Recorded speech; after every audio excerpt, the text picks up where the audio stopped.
जी अस्सलाम वालेकुम स्टूडेंट्स, कैसे हैं आप सब? ठीक है, उम्मीद करता हूँ ठीक होंगे। तो 9th क्लास हमने फ्रिक्शन का टॉपिक स्टार्ट किया हुआ है, जैसे आपको पता है, ठीक है ना। आज हमने फ्रिक्शन को अब फर्दर पढ़ना है, उसके एडवांटेजेस एंड डिसएडवांटेजेस को हम इसको डील करेंगे आज। तो बेटे सबसे पहले एडवांटेजेस क्या मतलब फ़ायदे क्या हैं फ्रिक्शन के, क्यों यूज़ करना है, इसके क्या फ़ायदे, कहाँ पे फ़ायदे दे रही है हमारी डेली लाइफ में। आप देखें बहुत सारी एग्जांपल्स आपको मिलेंगी जहाँ फ्रिक्शन हमें फ़ायदा दे रही है और बहुत जगह पे ऐसे जहाँ पे हमें नुकसान हो रहा है, ठीक है ना बेटे। हाँ जी, तो सबसे पहले तो बात कर लेते हैं ना बेटे इसके एडवांटेजेस की, ठीक है। तो बेटे एडवांटेजेस मीन्स के इसके फ़ायदे, फ्रिक्शन के फ़ायदे क्या हैं, और डिसएडवांटेजेस इसके नुकसान क्या हैं। तो फ्रिक्शन हमारे फ़ायदे भी हैं और नुकसान भी हैं, याद रखिएगा बच्चों। एडवांटेजेस क्या है कि फ्रिक्शन हमें क्यों डिज़ायरेबल है। डिज़ायरेबल तो आप कह सकते हैं फ्रिक्शन इज़ डिज़ायरेबल। हमारी डेली लाइफ में बहुत सी जगह पे ऐसे जहाँ पर ये डिज़ायरेबल है, फ़ायदेमंद है, हमें इसकी ज़रूरत होती है। जैसे आप कह सकते हैं वी कैन नॉट वॉक, हम चल नहीं सकते। कब? If there is no friction, if there is no friction between earth and अस।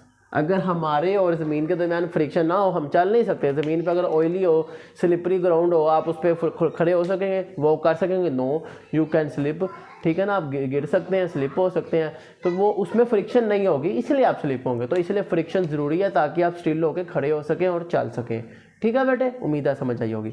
इसी तरह बेटे इसका एक और एडवांटेज है कि वी कैन नॉट राइट, हम लिख नहीं सकते। वी कैन नॉट राइट, हम लिख नहीं सकते। अब देखना मैं मार्कर पे लिख रहा हूँ, अगर फ्रिक्शन ना हो मेरे से लिखा जाएगा नहीं। अगर ये बहुत ज़्यादा स्लिम मुलायम होगा, सॉफ्ट होगा, बहुत ज़्यादा स्लिपरी होगा, मेरे से नहीं लिखा जाएगा, ठीक है ना। हाँ, तो जैसे कोई फर्स्ट टाइम अगर लिखेगा उससे नहीं लिखा जाएगा क्योंकि कुछ ज़्यादा ही सॉफ्ट होता है वाइट बोर्ड, ठीक है ना, मार्कर के साथ। तो अब जिनको एक्सपीरियंस है वो ईजिली लिख लेते हैं। तो वी कैन नॉट राइट, हम नहीं लिख सकते if there is no friction, no friction, किस चीज़ के दरमियान फ्रिक्शन नहीं होगा, between marker and board, marker and board, या एक और एग्जांपल आप लिख सकते हैं पेंसिल एंड नोटबुक। बहुत सारी एग्जांपल्स हैं, हमारी डेली लाइफ भरी हुई है इन चीज़ों से, ठीक है ना बेटे। तो बेटे मैं अक्सर आपको कहता हूँ कि फ्रिक्शन फिजिक्स बहुत आसान है, अगर समझ आए तो, ना समझ आए तो बहुत मुश्किल है, ठीक है। तो बेटे अब इसी तरह और बहुत सारी एग्जांपल्स हैं। We can not drive means we can not stop the vehicle, we can not stop the, किसी भी चलने वाली चीज़ को आप नहीं रोक सकते अगर फ्रिक्शन ना हो तो, ठीक है। हाँ, if there is no friction, किस किस के दरमियान फ्रिक्शन ना हो जी, between the brakes and tyre. अगर टायर और ब्रेक के दरमियान फ्रिक्शन ना हो तो आप गाड़ी को रोक सकेंगे? नो, ब्रेक फेल होंगी, ठीक है ना। हाँ, तो ये बहुत सारे एग्जांपल्स हैं, आप अपनी लाइफ में डेली लाइफ में देखें, अगर आप अपने सराउंडिंग में आपको नज़र आएंगी। तो मैंने 3 बता दिए, शॉर्ट में आए तो 3 एडवांटेजेस इनफ है, ओके बेटे। बात करते हैं डिसएडवांटेजेस के। तो बेटे फ्रिक्शन अनडिज़ायरेबल भी है, फ्रिक्शन जब हमें अच्छी नहीं लगती, फ्रिक्शन इज़ अनडिज़ायरेबल। इसके नुकसान क्या हैं बेटे? तो देखें, अब एक रोड नया बना है, स्मूथ है, उस पर फ्रिक्शन क्या होगी, कम होगी। अब एक रोड टूटा हुआ है, उसके नुकसान, फ्रिक्शन ज़्यादा होगी, नुकसान भी क्या होंगे, ज़्यादा होंगे। तो आप लिख सकते हैं rough road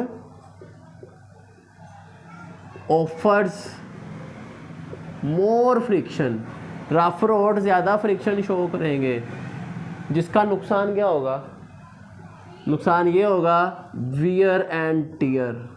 wear and tear का मतलब है तोड़ फोड़, खराब हो जाएगा किसी चीज़ का। क्या चीज़?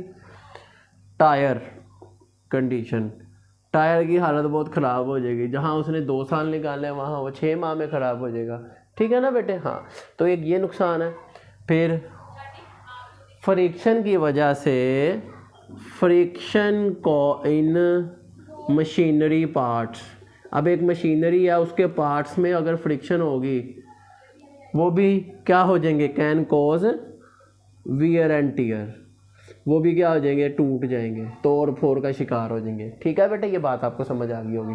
फिर इसी तरह अगर फ्रिक्शन ज़्यादा हो, आप देखते हैं ना कि शॉपकीपर्स के जो शॉप्स के जो शटर अप डाउन होते हैं उनमें फ्रिक्शन अगर ज़्यादा हो तो उसमें बहुत ज़्यादा क्या होती है, डिफ़िकल्टी होती है, बहुत ज़्यादा फोर्स आपको अप्लाई करनी पड़ती है उससे बेटे। चलें मिलते हैं आपसे नेक्स्ट वीडियो में, उम्मीद है आपको समझ आ गई होगी। अगर आपको कोई क्वेश्चन हो आप बेटे कमेंट सेक्शन में पूछ सकते हैं, ठीक है ना। हाँ जी, और कोई और टॉपिक समझना हो वो भी आप बता सकते हैं, और प्रीवियस समझना हो तो आप 9th class physics topic wise में उसको समझ सकते हैं। चलें मिलते हैं आपसे नेक्स्ट वीडियो में, सी यू देन, अल्लाह हाफिज़।